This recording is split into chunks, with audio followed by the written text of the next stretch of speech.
तो बेटा आज की इस वीडियो में हम जो डिस्कस करने वाले टॉपिक वो है हमारा disadvantages of holding excess inventory और दूसरा हमारे पास है disadvantages of shortage of inventory. यानी इसके कुछ पॉइंट्स हैं जिनको हम पढ़ने वाले हैं क्योंकि ये भी एक छोटा सा इंपॉर्टेंट क्वेश्चन है और ये फाइनेंशियल मैनेजमेंट के अंदर आया हुआ भी है, पेपर में आया हुआ है।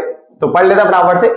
फाइनेंशियल मैनेजमेंट इंपॉर्टेंट क्वेश्चन, सबसे पहला disadvantage of holding excess inventory. अगर आप इन्वेंट्री को ज्यादा होल्ड करते हो यानी जितना जरूरत है उससे ज्यादा इन्वेंट्री रखते हो तो उसके क्या दिक्कतें हैं, और अगर इन्वेंट्री कम पड़ जाए, जितनी जरूरत है उससे कम रह जाए तो फिर उसकी क्या दिक्कतें हैं। ठीक है ना, फटाफट से स्टार्ट करते हैं। पहला पॉइंट तो उसने बोला अगर आपके पास एक्सेस इन्वेंट्री है, अगर आप ज्यादा इन्वेंट्री रखते हो तो क्या क्या दिक्कत देखने को मिलेगी। पहला, हायर स्टोरेज कॉस्ट, यानी उसको स्टोर करने की जो कॉस्ट है बेटा वो ज्यादा पड़ेगी आपको। क्या पड़ेगी? स्टोर करने की जो कॉस्ट है वो आपको क्या लगेगी? ज्यादा लगेगी। इसमें क्या बताया मैंने कि that is I dot A dot, यहां पे मैंने दैट इज बोला इसको। Excess inventory means extra space, यानी जब ज्यादा इन्वेंट्री रखोगे तो ज्यादा स्पेस चाहिए होगा, तो needed for storage and maintenance. तो अगर ज्यादा इन्वेंट्री है तो ज्यादा स्टोरेज और ज्यादा आपको मेंटेनेंस की जरूरत पड़ेगी। ठीक है ना, एंड फुल स्टॉप लगा के extra space also means extra cost. तो उसका मतलब जब आपके पास इन्वेंट्री लिमिट से ज्यादा होती है यानी होल्डिंग एक्सेस इन्वेंट्री का केस होता है, तो ऐसे केस में जो स्टोरेज कॉस्ट है बेटा वो आपकी ज्यादा आती है। That is excess inventory means extra space needed for storage and maintenance. और जब एक्स्ट्रा स्पेस लोगे आप या एक्स्ट्रा आपको मेंटेनेंस की चीजें लग रही है तो फिर बेटा पैसा भी लगेगा। क्लियर हो गया? आगे, risk of inventory become obsolete, यानी इन्वेंट्री की खराब होने के, टूट फूट जाने के चांसेस बढ़ जाते हैं अगर आप ज्यादा इन्वेंट्री रखते हो तो। दैट इज वैल्यू और जो क्वालिटी होती है प्रोडक्ट की वो डिक्रीज हो जाती है। अगर आप ज्यादा इन्वेंट्री रखते हो तो प्रोडक्ट की जो वैल्यू और क्वालिटी वो डिक्रीज हो जाती है। इसे वेस्ट ऑफ मनी बोलते हैं, वेस्ट ऑफ रिसोर्सेज बोलते हो, लिमिट से ज्यादा रखना। ठीक है ना, और ज्यादा इन्वेंट्री रखोगे तो इंश्योरेंस प्रीमियम भी उस गुड्स के लिए ज्यादा भरना पड़ेगा। क्लियर? आगे, अगर एक्सेस इन्वेंट्री रखते हो तो आपका वो प्रॉफिट को क्या कर देगा? रिड्यूस कर देगा। और risk of item not selling, और सेल ना होने का रिस्क भी बढ़ जाएगा क्योंकि अब लिमिट से ज्यादा गुड्स रखोगे तो बेटा बहुत सारा गुड्स ऐसे पड़ा रहेगा, स्टॉक में बिकेगा है नहीं, तो फिर वो नॉट सेलिंग का रिस्क बढ़ जाता है। तो आराम से 5-6 पॉइंट मैंने लिखे हैं, 6 के 6 याद कर लो और फिर इनको बड़ा चढ़ा के जैसा मर्जी बना करके आ जाओ, काफी अच्छे से एक्सप्लेन करके बनाया जा सकता है। तो 6 के 6 पॉइंट आपको पता होने चाहिए पहले, तो लिखिए क्या। ठीक है, तो हमने बोला क्या? Higher storage cost, storage cost ज्यादा हो जाती है, पहला पॉइंट क्लियर हो गया था। Number 2, risk of inventory become obsolete, यानी इन्वेंट्री की जो वैल्यू है उसकी जो क्वालिटी है वो खराब हो जाती है। ठीक है, इससे क्या होता है? Wastage of money and resources होता है। जितनी ज्यादा इन्वेंट्री रखोगे उतना जो इंश्योरेंस प्रीमियम बेटा वो आपको ज्यादा देना पड़ेगा, हायर इंश्योरेंस प्रीमियम। उसके अलावा एक्सेस इन्वेंट्री रखोगे तो जो आपका प्रॉफिट है बेटा वो रिड्यूस हो जाता है। और साथ ही साथ risk of item not selling, यानी आपके आइटम जो है वो बिकती नहीं है। तो ये पॉइंट क्लियर हो गया।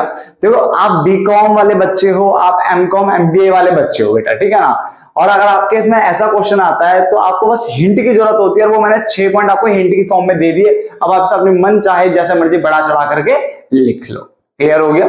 चलो, उसके बाद आता है disadvantages of shortage of inventory. बेटा अगर इन्वेंट्री कम पड़ जाए तो क्या उसकी भी दिक्कत है? बेटा हाँ, किसी चीज का अति होना यानी ज्यादा होना भी दिक्कत देता है, किसी चीज का कम होना भी दिक्कत देता है। क्लियर हो गया? तो यहाँ पे इसने बोला क्या दिक्कत होगी। पहले, लॉस ऑफ गुडविल, यानी गुडविल आपकी जो इमेज है, आपकी जो मार्केट में इमेज है वो खराब हो जाएगी।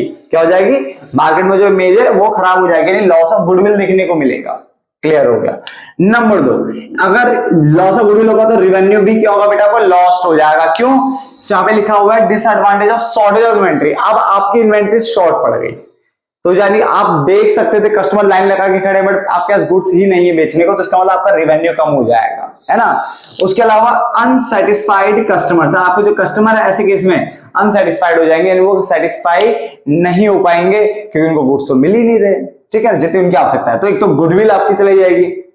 नंबर 2, रेवेन्यू चला जाएगा, रेवेन्यू कम रहेगा, कस्टमर भी अनसेटिस्फाइड रहेंगे। उसके अलावा एक्सेस लेबर कॉस्ट, और लेबर कॉस्ट फालतू में आपकी ज्यादा पड़ेगी क्योंकि आइडल जो टाइम है लेबर का वो बढ़ जाता है। जैसे मान के चलो आपके पास गुड्स नहीं है तो जो आपकी लेबर है वो काम ही नहीं कर पाएगी, काम उसको गुड्स ही नहीं है, क्या बेचेगी वो, फिर क्या बनाएगी वो, माल कम पड़ गया ना, मान लो आपका रॉ मटेरियल था, रॉ मटेरियल कम पड़ गया तो वो क्या बैठे, वो ऐसे आइडल खाली बैठे रहेंगे, ठीक है, और कोई काम धाम नहीं रहेगा। तो इसका मतलब आइडल लेबर यानी खाली जो टाइम है लेबर का वो बढ़ जाता है, ठीक है, जिससे लेबर कॉस्ट ही बढ़ रही है, सिर्फ एक लेबर कॉस्ट ही हो रही है, काम तो हो नहीं रहा, खाली लेबर बैठी हुई तो उसको पैसा तो देना पड़ेगा, है ना, वेजिस तो देनी है, तो एक्सेस क्या लेबर कॉस्ट बढ़ जाती है, वेजिस एंड ऑल देना पड़ जाता है, जबकि लेबर तो खाली बैठी है क्योंकि आपके पास माल ही नहीं है।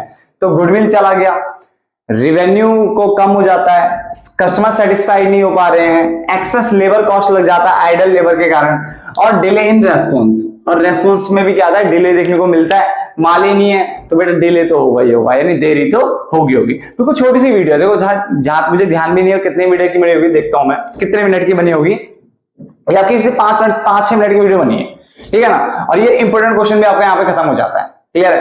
देखो मैं छोटी छोटी वीडियो लेके आ रहा हूं और उन छोटी छोटी वीडियो के अंदर मैं आपको इंपॉर्टेंट क्वेश्चन बता रहा हूं फाइनेंशियल मैनेजमेंट के। अगर आपको किसी और चैप्टर किसी और बुक के भी चाहिए हो, या फिर इसी बुक का कोई इंपॉर्टेंट क्वेश्चन चाहिए, तो प्लीज आप कमेंट कर दिया करो कि इसके ऊपर भी मतलब आंसर बना दो सिंपल फॉर्म में, ठीक है ना। अभी तो मैं फाइनेंशियल मैनेजमेंट के इंपॉर्टेंट क्वेश्चन आपको करवाने पे लगाऊं, ठीक है ना, प्लेलिस्ट भी मैंने इसकी बना रखी है, आप वहां पे जाकर धीरे धीरे देख सकते हो, वीडियो बढ़ती जा रही है, ठीक है ना।